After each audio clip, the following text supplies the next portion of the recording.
Baik, senang bertemu kembali. Rupanya saya sudah menjadi keluarga yang berada di tempat jauh. Kayaknya setiap 6 bulan ya saya ada di sini. Ya. Dari Pak Yongki tahun lalu beritahu bahwa beliau akan cuti. Saya bilang saya akan ke New York, ya pas kebetulan. Jadi tidak ada yang kebetulan ya bagi Tuhan. Maka saya diberikan kesempatan dan ini merupakan kehormatan buat saya untuk berada di tempat ini. Baik Bapak dan Saudara sekalian, revival itu kan yang menjadi tema kita pada bulan ini. Tetapi itu tidak akan pernah terjadi ketika altar Tuhan tidak dibangun.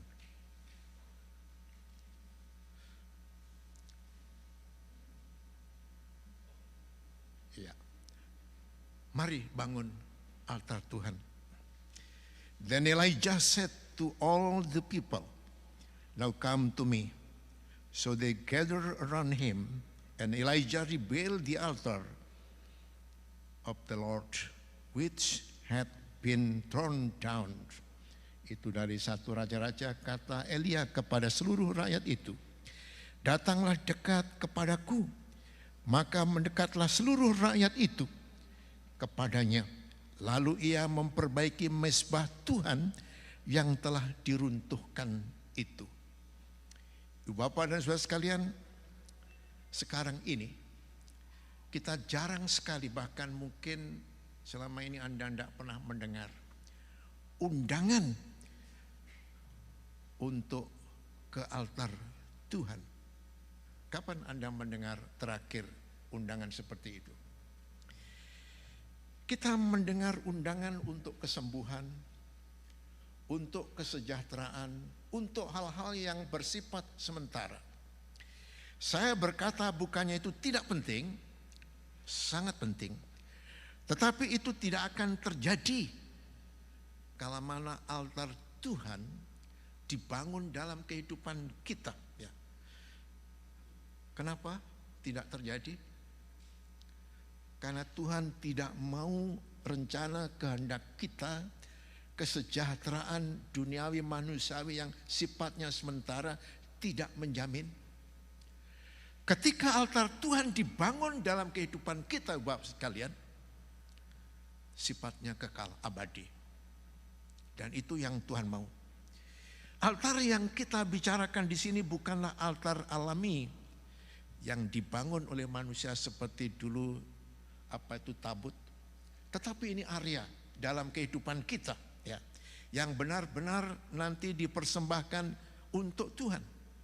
Maka Elia mengundang umat untuk menjadi dekat dengan Tuhan. Artinya apa? Dulu bangsa umat pilihan Allah sudah membelakangi Tuhan, maka melalui Elia Tuhan bilang mendekatlah. Artinya apa? Tinggalkan yang lama itu. Tinggalkan kehidupan yang tidak seturut dengan kebenaran firman Tuhan. Dan kemudian hidup bagiku. Bagiku. Bagaimana dimulai?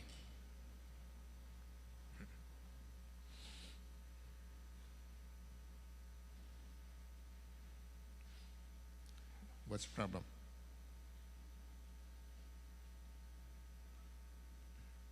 Oke, terlalu ya, memperbaiki altar. Mungkin saudara sudah punya altar. 3 kebenaran tentang altar yang harus menyusunnya sebagai salah satu pengalaman terbesar dalam kehidupan orang percaya. Ini sama dengan kondisi Israel pada waktu itu. Sudah sekian lama mereka kompromi dengan Tuhan palsu. Dampaknya apa? 3 tahun tanpa ada hujan. Moralitas yang rusak. Ekonomi yang compang-camping. Kehidupan bangsa itu terpecah belah. Ya, terpecah belah. Maka Elia berkata, mari kita perbaiki altar kita. Mari Bapak Saudara sekalian, kita ingat bagaimana Tuhan sudah memanggil saudara dan saya. Mari kita kembali kepada panggilan yang mula-mula. Istilah pemudanya, mari kembali kepada cinta yang mula-mula, kasih yang mula-mula. Itu dalam kitab Wahyu itu menjelaskan sedemikian rupa. Kita harus mempersiapkan diri.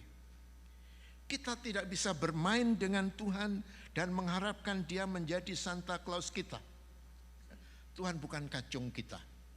Kita minta Tuhan beri, bukan. Ya. Memang ada kalanya bisa terjadi, jangankan kita, orang dunia pun mungkin lebih banyak. Tetapi Ibu Bapak dan Saudara sekalian, masalahnya ialah bagaimana kita mendapatkan. Anda berdoa? Anda pernah berpuasa? Ya, puasa kita tidak harus Senin Kemis. Seperti puasanya Pak Jokowi Senin Kemis. Ya. Puasa kita dalam pengertian sandang pangan papan tidak lagi yang menjadi utama dalam benak kita, tetapi Tuhan. Ya, biasanya makan pun nggak apa-apa, asal konsentrasi kita kepada Tuhan tidak terganggu, Apalagi saudara yang punya mah, mungkin kalau tidak makan sakit mah. Sebelumnya sakit mah bukan karena makanan. Ya. Istri saya itu dulu perawat. Setelah menikah dengan saya, berhenti merawatnya di rumah sakit. Dia bilang apa? Merawat Pak Toyo gajinya lebih besar, katanya begitu. Dan ternyata betul. Ternyata betul. Nah, jadi Anda baca Alkitab. Bukannya saya anti dengan setan gepeng ya, bukan. Tahu setan gepeng ya? HP itu setan gepeng. Itu ada Alkitabnya kan? Waktu baca Alkitab bunyi teng tong, Alkitab tutup, setan gepengnya keluar. Saya enggak anti itu, asal Anda bisa mengendalikannya. Ya, mengendalikannya itu tidak masalah, ya, tidak masalah. Nah, baca Alkitab, hidup yang benar. Tadi sudah dikumandangkan sembah roh dan kebenaran dalam kehidupan kita, memuji Tuhan dengan sepenuh hati. Kelakuan kita, kehidupan kita, kita tampilkan sebagaimana orang-orang yang percaya.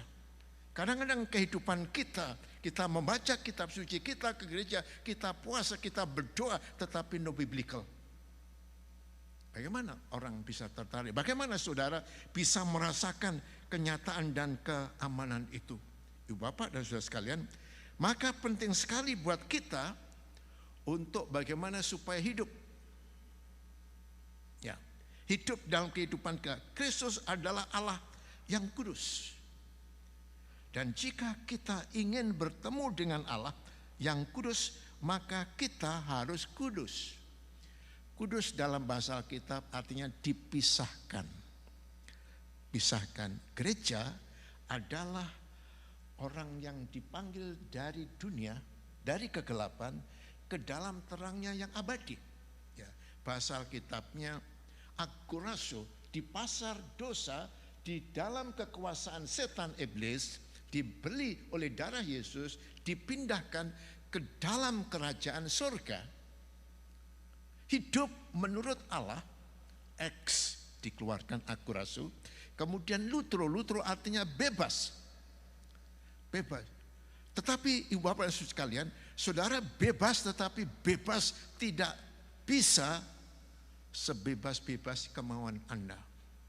Kita tinggal di negara yang merdeka.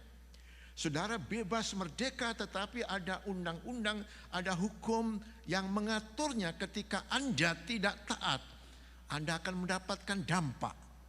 Itu sebabnya Bapak sekalian, kita sebagai orang Kristen seringkali berdampak itu karena apa? Aku bebas menentukan. Aku bebas menentukan. Oleh karena itu bangsa itu telah rusak, dikatakan oleh Elia. Rakyat telah terpecah. Bagian dari persiapan itu membawa kembali kesatuan tubuh Kristus. Perjanjian Lama belum ada gereja ya. Itu umat Israel. Tetapi saya mengaplikasikan dengan kita sekarang untuk dipulihkan, dikembalikan Masa kini banyak orang yang membagikan gereja dan mengkritisi gereja dan mengeluh tentang gereja. Ya, saya harap saudara tidak. Boksu nggak ada di tempat di Surabaya. Mengharap bukan karena itu yang datang tidak banyak. Mengharap. Ya. Apa yang Anda harapkan? Anda harapkan. Pernahkah kita tahu dan berada di gereja yang sempurna? Saudara keliling dunia, gereja yang besar nggak akan sempurna. Ada masalah. Ada masalah. Dan Anda harus menjadi anggota gereja. Ini bukan Sutoyo yang ngomong. Itu dalam sistematik teologi ya. Saya belajar Alkitab dulu ya. Sistematik teologi dalam bidang eklesiologi. Yesus di atas batu karang ini kudirikan jemaatku. Lalu di dalam kitab-kitab yang kemudian Paulus mendirikan, Yesus adalah kepala gereja. Orang-orang yang percaya adalah anggota gereja, artinya tubuh Kristus. Yesus kepala gereja. Kalau seseorang tidak nempel terkait dengan tubuh, artinya apa? Di luar gereja. Tadi sudah saya katakan tidak ada gereja yang sempurna di dunia ini. Berapa ribu anggotanya tetap ada masalah. Kalau ada gereja yang sempurna beritahu saya tak gabung, nanti kan ribut. Enggak ada. Ya, enggak ada. Saya sudah keliling 13 negara. Yang paling lama memang di sini. Ya, Rick Warren lihat, sekarang kacau, lagi kacau-kacaunya dengan induk semangnya, ya induk semangnya. Ada apa? Enggak tahu. Karena apa? Ada masalah, ada manusia di sana, ada manusia. Tetapi yang saya mau katakan, Anda harus menjadi anggota gereja apapun gerejanya. Kalau Anda di luar gereja, artinya Anda di luar sistem, di luar tubuh, di luar kepala. Itu benar. Benar. Pohon apel, saudara punya bibit pohon apel, ditanam di sini, katakan di Elmhurst. Besok lusa dipindah ke daerah mana? Recruit Park. Bulan depan ditanam di mana? Mungkin di Manhattan. Apakah pohon ini bisa bertumbuh dan berbuah? Tidak akan. Jangan saudara bulan ini di gereja ini, bulan depan di gereja itu, bulan sini situ. Saudara nggak akan pernah bertumbuh. Dan saudara tidak akan menjadi anggota gereja yang benar dan baik menurut kebenaran firman Tuhan. Kebenaran firman Tuhan. Bapak, saya sudah menjadi pendeta 51 tahun. Bukan hanya gembala sidang. Menjadi dosen STT. Dan kemana-mana saya melihat orang-orang yang tekun, yang setia, yang hidup dalam Kristus berbeda. Di Indonesia saya pernah melayani di Jogja, yang umumnya nggih, lalu pindah di Jakarta, 600 jemaatnya, 99% Cungkuren, semua putih kecuali saya, hitam. Tapi justru gampang kalau ditanya pendetanya yang mana yang hitam. Ya. Saya selalu dorong itu. Ada pemuda-pemudi jadi boksu. Enggak, kenapa? Begini Pak Pendeta. Kata boksu akar katanya sama dengan bokek. Loh kok begitu? Jadi boksu sama dengan bokek. Anda lihat di gereja ini banyak cuannya. Mana? Itu ada cuan hin, ada cuan an, ada cuan yang lain. Saudara, Tuhan benar. Anda sudah bosan mendengar kesaksian saya menjadi Kristen, diusir dari rumah, tidur di lantai, makan pun tidak jelas. Menikah, hamil, hampir keguguran 3 kali karena apa? Kurang makan. Di usia saya 75 tahun sekarang, kelihatan masih ganteng kan ya? Masih. Ya. Saya 75 tahun. Pak Kuang tadi, pendeta kok begitu? Iya, pendeta-pendeta tua biasanya mau stand. Anda lihat, pendeta Stephen Tong, sini kan? Pendeta Niko sini ya. Pendeta muda memang masih kakak. Pendeta tua kenapa nggak mau gitu? Nanti takut jatuh. Sehingga pegangan gini gitu ya. Nah, jadi Anda harus menjadi gereja. Anda tidak akan bertumbuh, tidak akan berbuah, tidak akan menikmati persekutuan. Jadilah anggota gereja. Karena Yesus kepala gereja. Kepala gereja bukan pendeta, bukan majelis, bukan siapa-siapa, tetapi Yesus. 7 gereja di dalam kitab Wahyu yang mewakili gereja. Gereja-gereja Tesalonika, Filipi, Efesus dan lain sebagainya menunjukkan gereja lokalitas. Ya, lokal. Dan kebenaran itu tetap sampai sekarang dan terus menerus seperti itu, ya, seperti itu. Oleh karena itulah Ibu Bapak Ibu sekalian, mari kita bangun altar kita, ya, altar.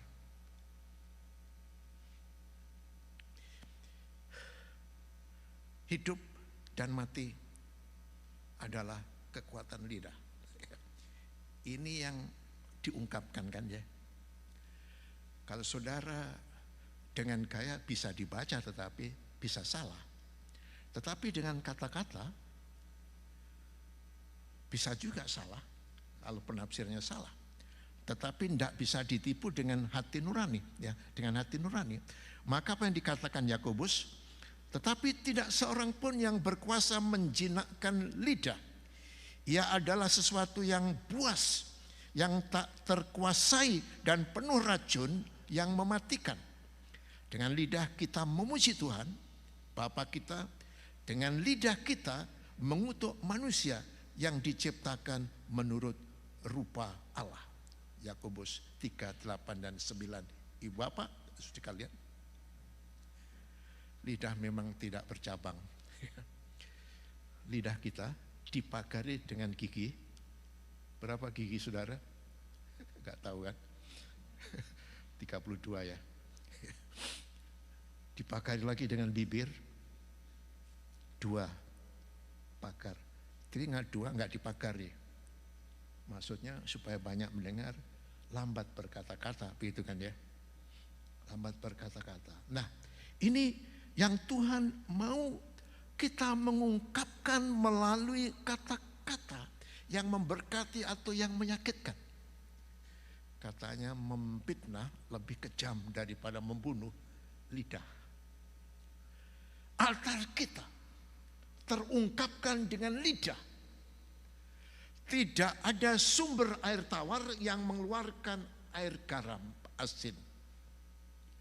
Tidak ada umat Tuhan yang Tuhan bertata dalam kehidupan kita, yang mendirikan altarnya mengeluarkan kata-kata yang tidak senonoh. Kalau begitu saya hampir pasti mungkin belum Kristen. Belum. Kenapa? Inilah pengejauhan Tuhan. Berulang-ulang saya katakan Kristen artinya Christ-like. Kristus kecil. Hidupnya tindak tanduk, tingkah lakunya kayak Kristus. Maka disebut Kristen. Itu nama ejaan dulu. Bukan nama sanjungan kebanggaan, nama ejaan. Pengikut-pengikut Yesus diejek. Orang-orang yang terhina, terpinggirkan, ibadah di gua-gua, dikejar-kejar oleh pemerintah Romawi, tokoh-tokoh agama Yahudi, sehingga mereka bersembunyi di katakom itu. Tetapi Bapak sekalian, revival terjadi. Ungkapan dari kata-kata yang memuji Tuhan meledak sampai ke seluruh dunia. Separuh dunia percaya Yesus. Begitu kan? Kita punya In God We Trust kan? Christopher Columbus datang ke sini, menjadikan ini tanah perjanjian, sehingga Anda melihat seluruh dunia, orang-orang bangsa apapun ada di sini. Tuhan mau berkati. Itulah Bapak dan Saudara sekalian. Maka kemudian pemazmur itu berkata, awasilah mulutku, ya Tuhan, berjagalah pada pintu bibirku. Dalam terjemahan yang lain, dari Word English Bible, atur jam tangan, atur jam tangan. Ya Tuhan, di depan mulutku, jagalah pintu bibirku. Atur jam tangan artinya apa? Schedule. Kalau saudara busy, kalau saudara memang punya kerinduan, punya cita-cita, punya rencana, punya hal-hal yang ingin dicapai, schedule. Itu maksudnya, tidak menyia-nyiakan. Schedule ini sesuai dengan apa yang akan diperbuat, ya, akan diperbuat.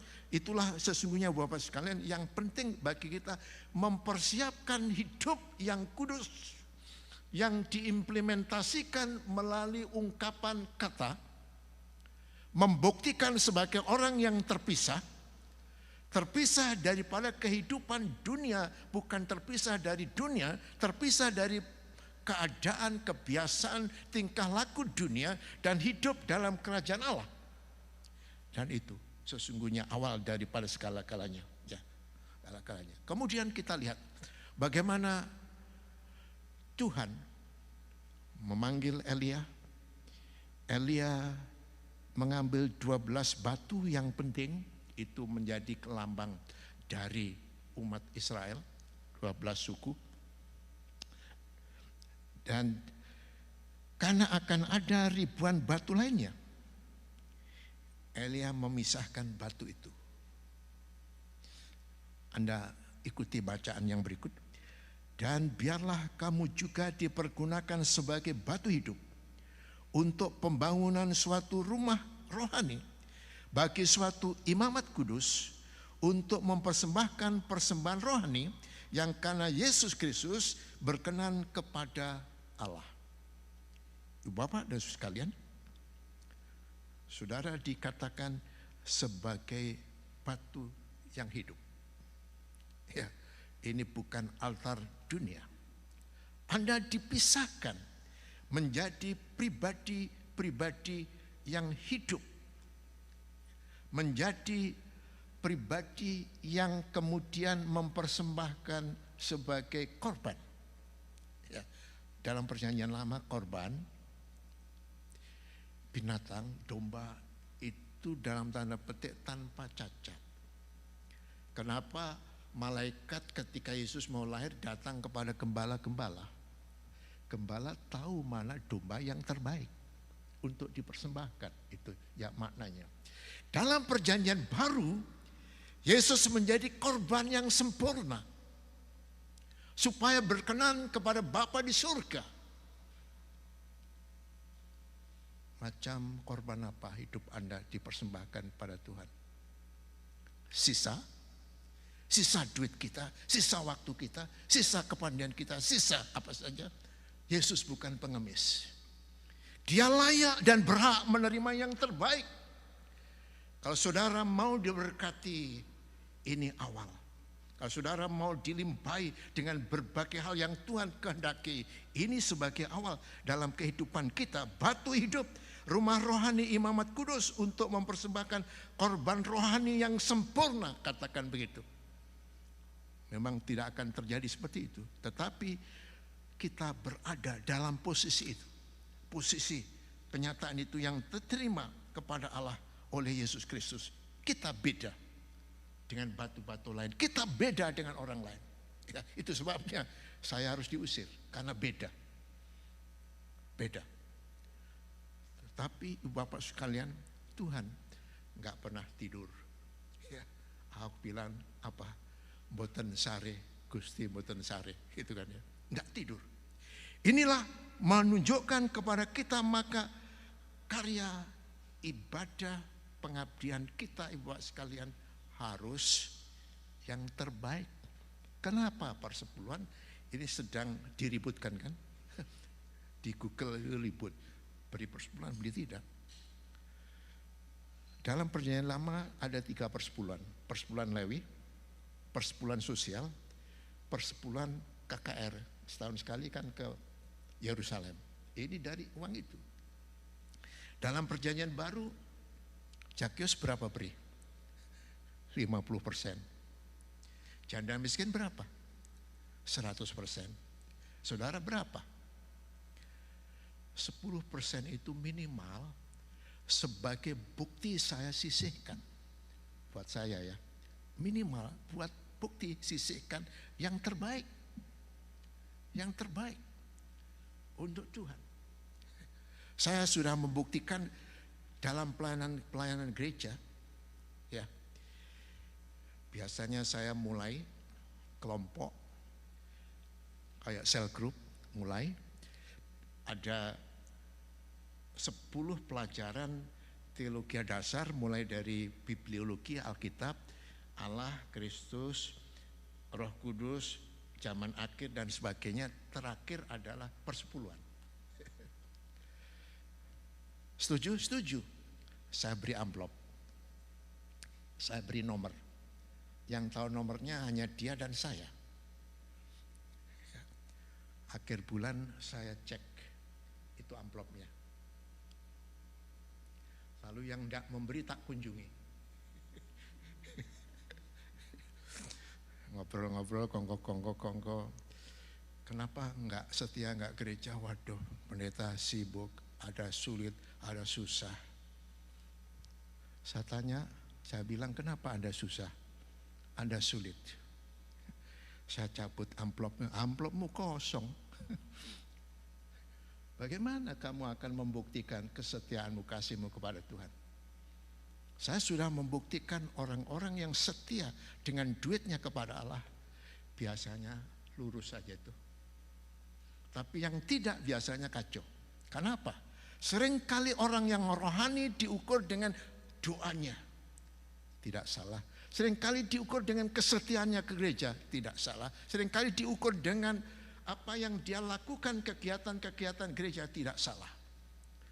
Tapi yang menentukan bagaimana Anda menggunakan duit Anda, itu menentukan rohani Anda. Di mana hartamu, di situ hatimu. Dan itu benar. Itu benar.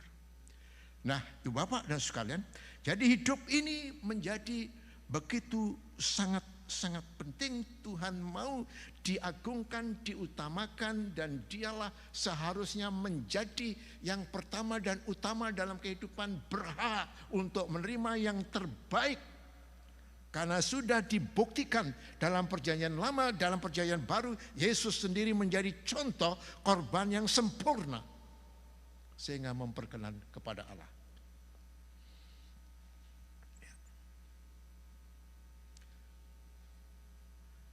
Ya, altar doa ini saya tidak membaca ayat-ayatnya, khawatir nanti keburu pagi, jadi Anda baca di rumah. Ya. Oke, jadi itu dalam ayat 36 sampai dengan 37, doa yang penuh iman kepada Allah itu kan dimulai. Perbandingan doa nabi-nabi Baal dan doa Elia. Nabi-nabi Baal berdoa tanpa jawaban karena berdoa kepada dewa yang mati walaupun bertalu-talu, berjam-jam, bahkan bermalam-malam.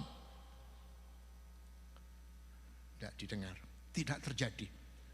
Tidak terjadi. Tetapi Elia berdoa kepada Tuhan. Allah Abraham, Ishak, dan Israel, yaitu Allah yang hidup, yang mendengar umatnya. Kata Tuhan, sudah lihat ada apa itu, kuning ya, kode kuning, huruf besar semua. Saya harap saudara pernah mendengar penjelasannya dalam perjanjian lama, khususnya ada 3 nama yang dipakai, bukan kebetulan. Allah, Tuhan huruf besar semua. Itu bukan kebetulan. Kalau saudara belum tahu bedanya, saya khawatir saudara belum Kristen. Well, I just joke, no problem. Oke. Allah, pada mulanya adalah Allah. Pada mulanya adalah firman, itu kan Yohanes. Itu Elohim. Apa saja dalam bahasa Ibrani ada akhiran em, itu artinya jamak. Wajah kita itu panem. Wajah besengut, wajah girang, wajah macam-macam nangis, jadi panem. Samayim, surga, itu banyak. Di rumah Bapakku banyak tempat. Ada yang tipe RSS, tipe S, tipe macam-macam, tergantung berapa banyak Anda memberi. Karena apa? Itu nanti yang dibangun di sana loh ya. Ya, bukan tergantung jumlahnya, tergantung nilainya. Nilai, ya, nilai. Nah, jadi Elohim, Allah yang maha. Kemudian Tuhan Yahweh, dalam bahasa perjanjian baru diterjemahkan Kristus, artinya juru selamat. Anda baca dalam perjanjian lama, ketika kata Allah dipakai biasanya hubungannya dengan orang tidak beriman, orang kafir. Kenapa? Tidak ngerti kayak apa Allahnya. Anda tanya aja orang non-Kristen, Allahnya kayak apa? Tidak ngerti. Tidak laki, tidak perempuan, tidak melahirkan, dan tidak dilahirkan kayak apa? Bora-boro, tidak tahu. Ya, Tuhan juru selamat. Kapan saja Anda membaca dalam perjanjian lama, kata Tuhan huruf besar, semua hubungannya dengan orang percaya. Orang percaya, kenapa? Dalam perjanjian baru kemudian kita lihat orang-orang yang percaya kepada Yesus, artinya dia mengenal Allah. Siapa yang melihat aku, melihat Bapakku yang di sorga. Kata Tuhan Allah, Elohim God, Tuhan Lord, huruf besar semua, Tuhan Allah, Lord of God, artinya menunjukkan Tuhan itu Allah. Bukan kekayaan, bukan pekerjaan, bukan apapun, tetapi Tuhanku Allah yang aku kenal di dalam Tuhan Yesus. Itu penjelasannya ya, penjelasan. Nah, jadi Elia tahu Tuhan, Elia tahu Yesus dalam pemahaman dalam perjanjian lama. Ya, teofani artinya. Perjanjian lama membuktikan Yesus sudah ada, teofani, penampakan Yesus sebelum menjadi manusia.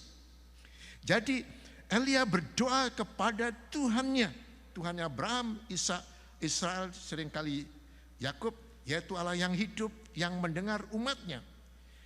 Yeremia berkata, berserulah kepadaku maka aku akan menjawab engkau dan akan memberitahukan kepadamu hal-hal yang besar dan yang tidak terpahami, yakni hal-hal yang tidak kau ketahui. Kapan terakhir kali kita berdoa dan terjadi sesuatu? Anda ada hati kesungguhan doa dan Tuhan menjawabnya. Ya Bapak, kadang-kadang kita tidak memahami seperti itu. Kita hanya doa tradisional di gereja. Mau makan, kadang-kadang makan pun di restoran tidak berdoa. Mungkin malu, mungkin gak enak. Saya pernah katakannya, saya kesaksikan kembali. Waktu kami baru pulang dari dulu California, saya seminari Biola University. Pulang anak-anak masih kecil, jalan-jalan di Malioboro karena saya mengajar di STT Yogyakarta. Istri saya bilang, ini anak-anak sudah capek, mari kita berhenti makan dulu, oke? Kita dorong itu belanjaan, lalu pesan makanan, duduk, lalu kita berdoa. Pendeta akan berdoa ya. Ada pendeta yang enggak berdoa. Setelah berdoa, amin, ada orang tepuk saya, orang Swiss. Bapak pendeta, iya. Kok Anda tahu? Anda berdoa. Saya sudah 3 tahun di Jogja belum pernah lihat pendeta. Asumsi saya, orang ini enggak ke gereja. Atau melihat pendeta makan tidak berdoa, mungkin begitu kan ya. Lalu dia berkata kepada kasir-kasir, itu belanjaan dari bapak ini yang dimakan saya yang bayar. Istri saya nyeletuk pelan-pelan, kalau tahu begitu ambil yang banyak tadi. Orang ini pulang, revival terjadi, keluarganya setia, tiap tahun komunikasi. Praise the Lord. Hanya berdoa, nggak ngomong. Orang percaya ada kebangkitan, ada kebangunan rohani. Apalagi kita yang setia, kita berdoa ke gereja, melayani, mengabdi. Apanya tidak meledak. Bapak, inilah yang dikatakan oleh Yeremia.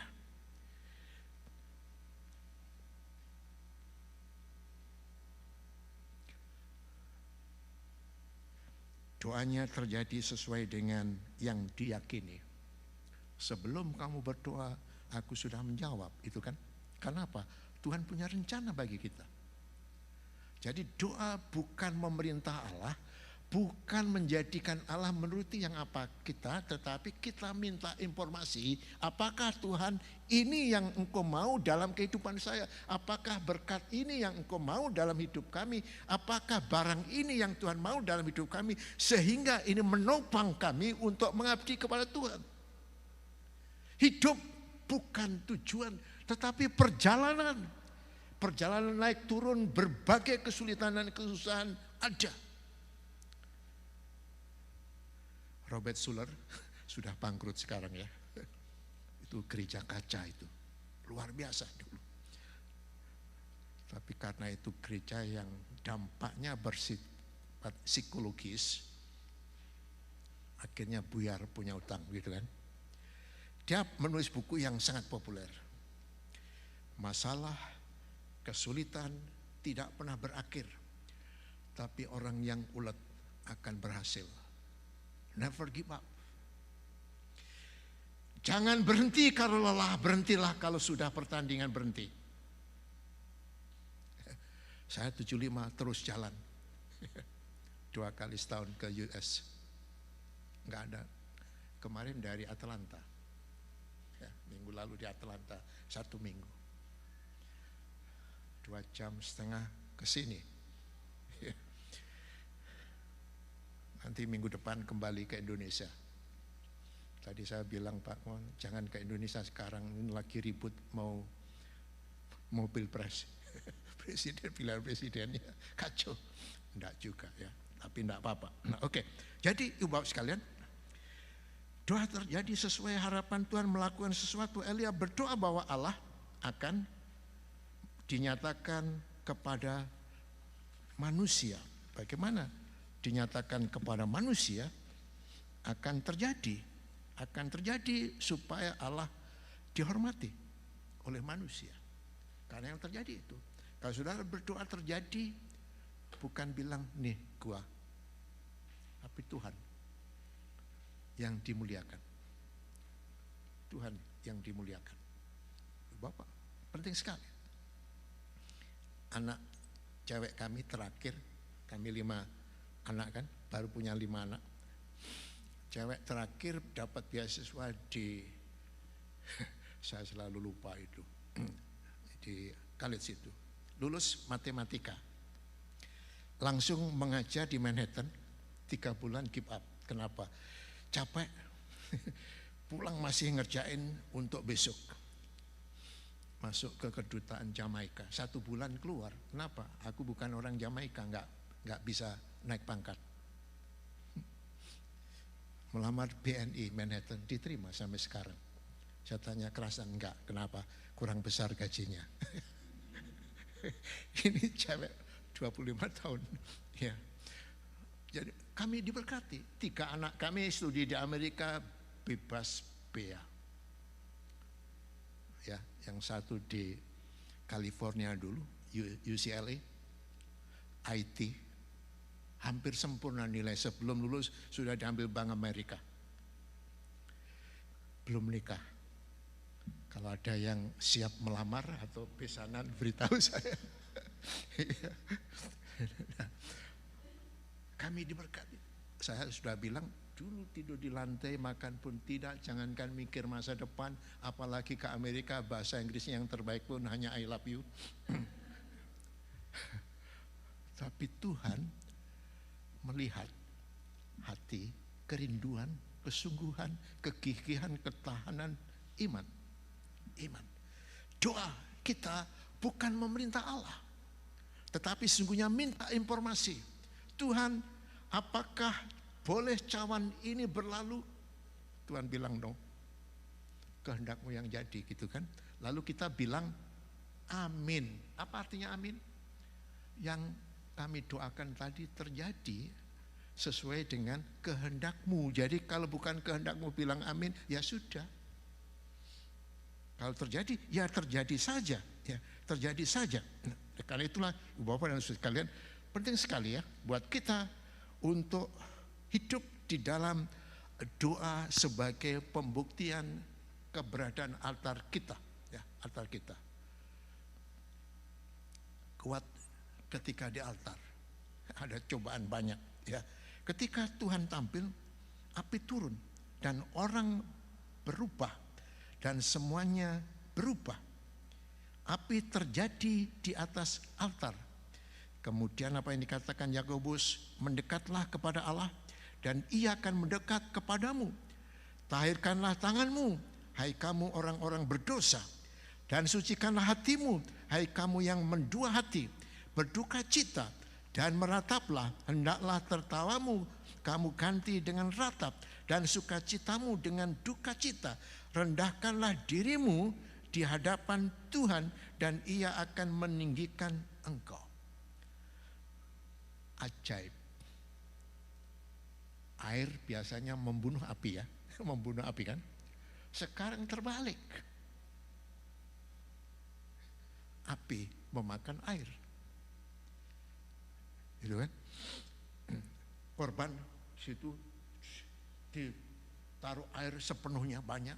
Nabi Baal berdoa macam-macam, enggak. Elia berdoa, api turun memakan habis. Impossible kan? Api memakan air, terbalik kan? Impossible, but for God is nothing impossible. Tidak ada. Karena Dia yang tahu apa yang menjadi kebutuhan kepentingan kita. Oleh karena itulah ibu bapak sekalian, maka kita perlu hidup di dalam kehidupan bagaimana setelah ada persiapan, kemudian pengudusan, dipisahkan batu-batu yang Tuhan pilih itu, dan ada permohonan. Maka terjadilah yang mustahil, dan Tuhan membuktikan itu, ya, membuktikan itu. Itulah yang terjadi, ibu bapak sekalian. Kita lihat yang berikut, tersungkur ayat 39. Ketika api Tuhan turun, pekerjaannya di luar dugaan. Itu sudah cukup jika hanya potongan-potongan lembu jantan yang dipotong di altar yang dinyalakan. Tetapi Tuhan menginginkan lebih daripada sekedar pembenaran. Dia ingin memuliakan dirinya di antara orang-orang itu. Look at me, ini apa yang aku kerjakan yang manusia tidak memungkinkan. Nabi-nabi Baal, orang-orang cerdik cendekiawan tidak memungkinkan, tetapi aku bisa. Aku sanggup. Aku sanggup. Dan terjadi. Mana yang dipilih antara Baal dan Yahweh? Tidak ada pilihan. Jelas Tuhan adalah Tuhan. Tapi Bapak sekalian, ingat, ini kejadian hanya sementara. Hidup bukan tujuan perjalanan. Elia habis menyaksikan yang luar biasa, amazing, spektakuler. Tante Isabel ngomong, kamu tak bunuh loh. Lari, coba lari. Hati-hati. Kalau Anda berhasil di atas, jalannya hanya turun. Jangan pernah merasa di atas, terus menanjak. Sampai kita melihat bagaimana Tuhan mengerjakan dalam kehidupan kita. Sebagai penutup, undangan untuk memanggil nama Tuhan sebagai hidup dalam kehidupan kita altar itu. Mari kita bangun altar Tuhan. Area kehidupan kita, apakah kita mau datang secara pribadi ke altar saat ini? Berdoa altar saat ini. Dan dengan kuat ke altar hari ini. Keajaiban, mujizat, karya Tuhan yang dahsyat pasti terjadi. Revival yang Anda harapkan tidak akan terjadi kecuali altar Anda dibangun oleh karena karya yang ajaib dari tangan Tuhan. Bapa Surgawi, terima kasih. Meteraikan firman-Mu dalam hidup kami, supaya kami hidup selaras sepadan dengan apa yang menjadi rencana dan kehendak-Mu. Tuhan ampuni kami. Kalau sering kami kurang beriman, kurang pasrah diri dan tidak hidup dalam kehidupan Engkau. Inilah Tuhan kami. Bangunlah altar kemuliaan-Mu supaya tampil kemuliaan-Mu dalam kehidupan kami di dalam dunia ini. Sehingga banyak orang percaya dan diberkati. Di dalam nama Tuhan Yesus kami berdoa. Amin.